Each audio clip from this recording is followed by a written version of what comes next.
Donc, j'ai le plaisir et l'honneur de passer une demi-journée avec les étudiants de première année de l'ENS Rennes. C'était un grand plaisir pour moi. Et j'ai essayé de mailler un certain nombre de questions autour de la consommation, autour du bonheur, autour du bien-être et également autour de l'utile. Donc, j'ai intitulé cette intervention « Le bonheur est-il un bien consommable ?»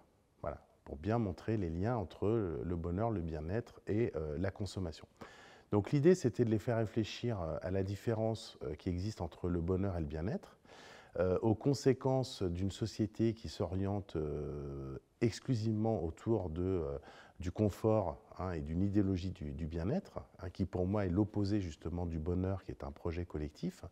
Et puis j'ai essayé d'intégrer quand même un certain nombre de dimensions de l'utilitarisme qui me semble être une philosophie quand même très très intéressante pour repenser la consommation. Moi j'ai été très très favorablement impressionné par l'échange en fait que j'ai pu avoir avec les élèves, parce que d'abord j'ai trouvé qu'ils ont vraiment joué le jeu, c'est-à-dire qu'ils se sont vraiment emparés chacun du sujet avec une vraie réflexion. Donc qui montrait quand même, je pense, une prise de conscience des enjeux liés à l'environnement et à la consommation. Certains mots quand même font tilt, la question de l'égoïsme, la question de la responsabilité, la question de la culpabilité. Ce qui m'a frappé, c'est qu'on n'était absolument pas dans la dégoulinade de bons sentiments.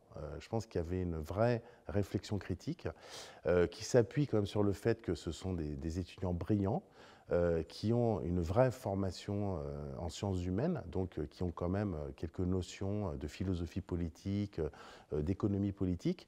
Donc ce qui montre encore une fois que pour penser, il faut des outils, et que l'histoire culturelle, c'est des éléments qui s'apprennent, et que l'on ne peut pas commencer à réfléchir assis à une table si on n'a pas ces outils. Donc la lecture reste quand même une pratique, je pense, fondamentale. Et j'ai trouvé qu'ils avaient aussi une vision extrêmement lucide et pragmatique, qui n'était absolument pas désabusée. C'est-à-dire que c'est une génération, je pense, qui reste relativement optimiste, tout en étant, je pense, critique et lucide. Et je pense que ça, c'est le bon regard qu'il convient de porter sur la société.